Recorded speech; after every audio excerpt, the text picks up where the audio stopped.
Okay, I'm back. It's Wednesday. I figured I better document this, just like I suspected. The door corner is rusting out. It definitely was rusted out, and I was 100% correct. All they did was fill it with Bondo. That's the steel backing plate for the inside of the door. They just smeared Bondo in there. Didn't even bother to clean off any of the rust around there or dig it out in here. So I'm going to grind the edge off here and along the bottom, come up, make a nice patch panel to put in there, get it welded in. I got to grind all this Bondo out. And I got a suspicion that there's rust behind that crack in the Bondo. Same with up here, the door handle. So, yep, that's what I'm working on today. Get this done, and then everything on this side of the driver's side of the truck is done except for welding that seam and the back one, and repairing the back of the fender where it's tore. But that's all when it comes off. So get this done today and knocked out. It's 100 degrees out. It was 106 in the shop when I came in. Opened everything up, got the fan going, and I decided, as far as the front frame goes, I'm going to grind their tack welds where they welded the 1/2-inch steel plate in the bottom of the frame, going from the steering column up to where the shock mount is right there. Take it out. I'll leave the side one in, and then right in front of this indentation, actually I'll probably do it right in front of the steering gear box right there, and I'll do a pie cut, put my jack stands under the frame, let the front of the frame sag and stuff, and we'll measure it then and also see how it affects the passenger side fender. So yeah, but yeah, my goal today is repair that rust hole, get that all cleaned out, refinished, go from there. I'll come back later. Phone, camera shut off again. Okay, patch panel is welded in.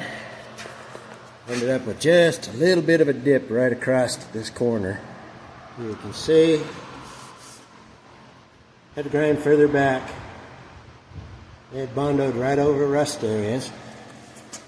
Got the side all ground down the bottom. I would like to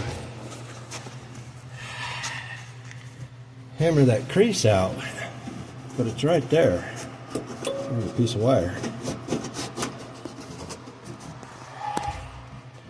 I don't know what I can use to get in there, because that's tight. I mean, I can barely fit my hand in there.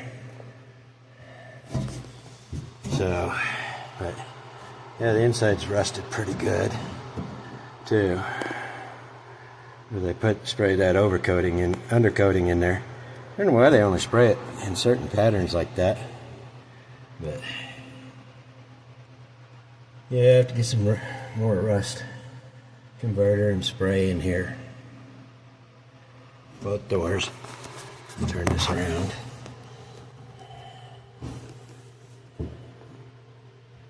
Especially down there in that corner.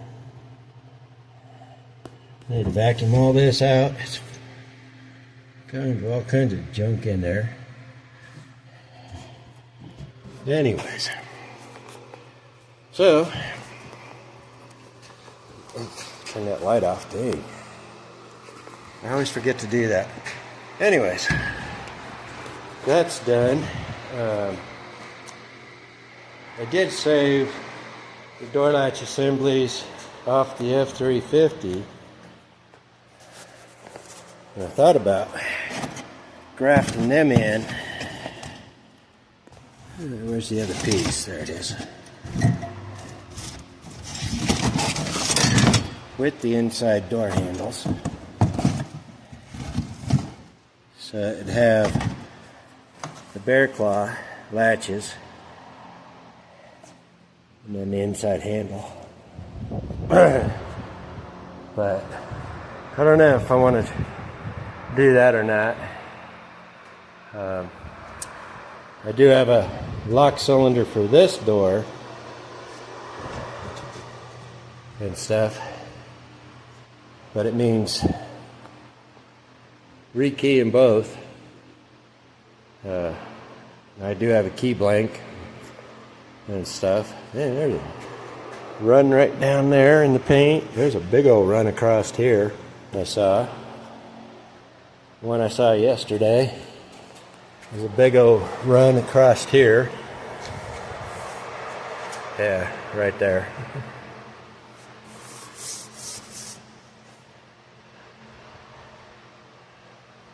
And then the amount of orange peel that's in this paint. That's why I said clear coat's all peeling. There's so much crap with the bodywork. You can see the waves in the back panel. If I come back here, you can really see them. You can see that big old bulge of Bondo.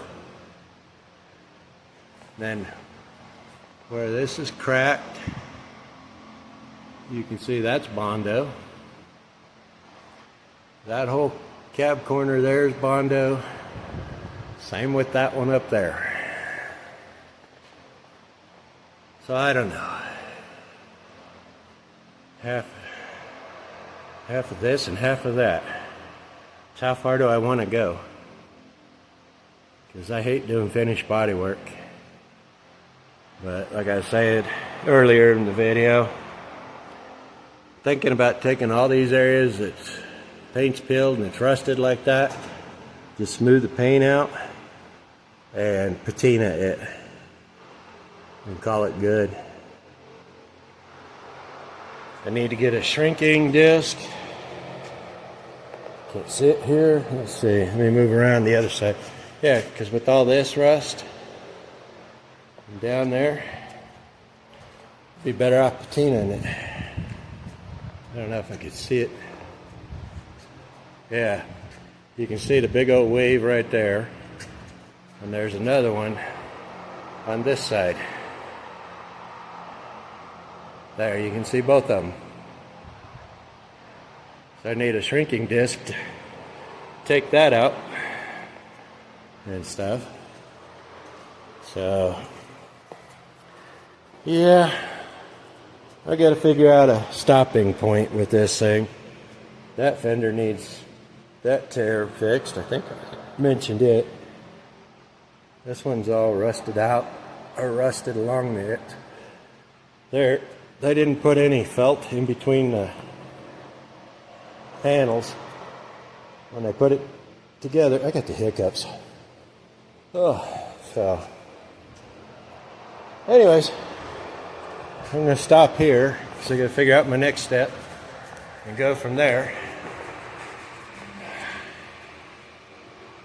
Having to keep stopping and taking breaks. I've already drank almost 3 quarts of water since I've been in here for 2 hours.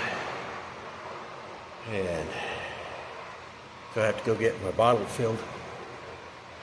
Go from there. Oh yeah, that was one thing. I don't know if I mentioned it. How they just flat cut this off like this. I want to take and continue it flush. I'll close that off. I think, whoops, I think that would look much better than having that. I've been playing with the idea of a bed cover. It would be square tubing up at the front. The whole frame would be square tubing. And then it would taper down here. I want it so it sits flush with the top of the bed rail. It would come down, follow that line, and then I'd have it release down below. I've been trying to think what I could use to make it. I don't know if I can get aluminum sheets wide enough for that. I'll have to find out. Actually, I got aluminum, but I don't know if it's be good enough for that. I imagine if I painted it, it would be. But I'll check it out in time. So, okay, yeah, I'm gonna finish off grinding these welds down. I still gotta weld this one in here. So I gotta clean the paint off. Go from there. So, be back later.